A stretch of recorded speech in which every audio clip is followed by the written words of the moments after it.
Hello friends, followers and channel members, welcome back to another video, and I'm very excited because today we are going to be taking a look at the long awaited add-on to the MiniFCU from MiniCockpits, the brand new MiniEFIS. Now I'm sure you will recall the MiniFCU was part of a Kickstarter campaign, and this literally sold out within minutes when it was launched.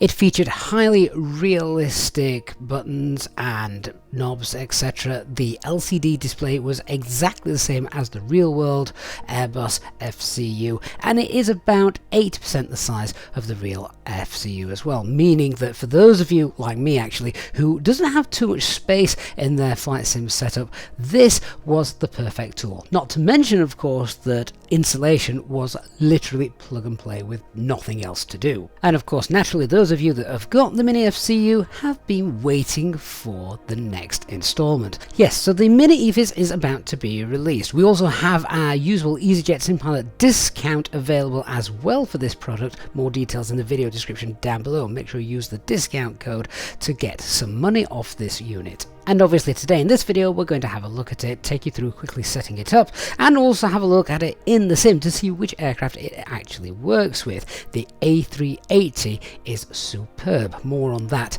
a little bit later on. This unit also comes with some brackets, meaning that instead of the unit sitting on your desk, something which users found not too realistic, this means the entire setup can now be tilted to the correct angle, so it is easier to operate and more like its real-world counterpart.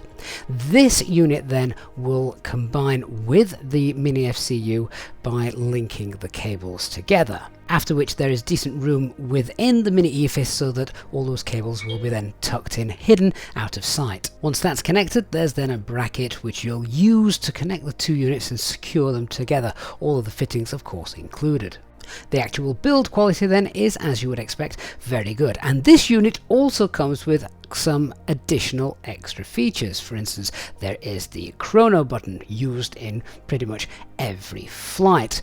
The tactile feel of all of these is akin to the real-world Airbus FCU and EFIS, so that's really nice. Again, obviously it's about 80% the size of the real EFIS, so it matches up completely with the MiniFCU already, making your home mini cockpit nice and neat. As I say, there is a couple of hidden features which I'll go into in a few moments, but yep, all in all, it is really good and nice to see. Also, the nav switches that you can see underneath for the ADRs and the VORs, they work like the real-world counterparts in that you have to pull them out and then flick them in order to get them working. Now, if you already have the MiniFCU, there is a software update, and there's a link to that on the side of the box, or you can obviously just scan the QR code. If you are going to use the new brackets, the first thing you'll need to do is remove the suction stickers underneath your MiniFCU, and basically that's just brute force and ignorance, and they will pull straight out. The actual installation and setup is very easy. Links on their website just to download the firmware update, which you download, run, and that's done automatically for you. You only need to update the firmware once. Following that, simply run the data link software as you did before, and all should then be working perfectly. You'll see everything lit up, and the displays again look like the real Airbus characters, that it has that quartz LCD display, which is really nice. I thought the MiniFCU did a great job of this. The MiniEFIS is indeed carrying that on.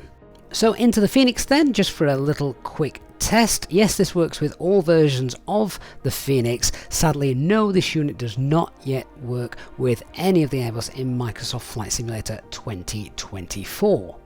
So then, as you would expect, everything works just as you would want it to. You've got all of the top EFIS controls for the constraints, waypoints, airports, etc. They all work. We've obviously got the altimeter, that works. You can select, of course, between the two different formats with that. We've then got obviously the arcs, the dials, where we can tune for nav, arc, plan mode, and not forgetting, of course, the zoom range. You can see there over on the first officer side, obviously that's working as well. And then underneath we've got the ADF and VOR pointers, which, to be fair, was actually quite difficult to film single-handedly whilst trying to get those, but rest assured, they do indeed work.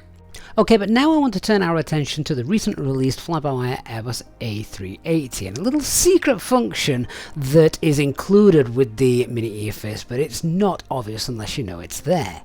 Now, one of the advanced features of the Airbus A380 syncing up to the is the popular onboard airport navigation system. 2. In the real aircraft, 3. This is accessed by using the zoom dial. Now, whilst this isn't actually indicated or displayed on the MiniEFIS, you actually still can use this. So there is a hidden feature in order to turn this on.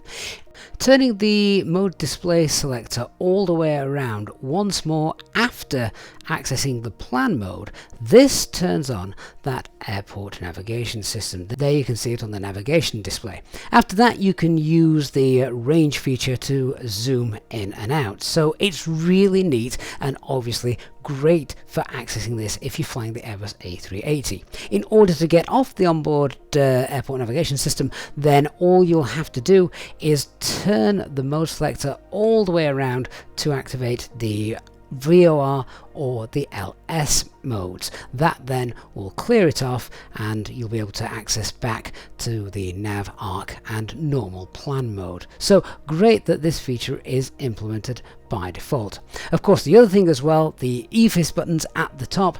In the A380 you can select more than one. This too is also replicated on the MiniEFIS. In terms of compatibility then, of course, this unit works in both Microsoft Flight Simulator 2020 and X-Plane. In X-Plane, you have the choice of the tallest A319, 20, 21, 330 and also 340, the Flight Factor A320, the Flight Factor A350, the default A330 that comes within X-Plane 12 and the JAR Design A320. Microsoft Flight Simulator gives you the option of the default A320 including the new Inibuilds A320 version 2, the fly-by-wire A32NX, the Airbus A380, the Headwind A330 and of course the Phoenix A320 family.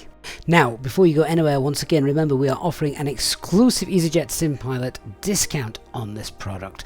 There's a link below in the video description, and when you are at checkout, be sure to enter EasyJet SimPilot at the checkout for your 10% off discount code.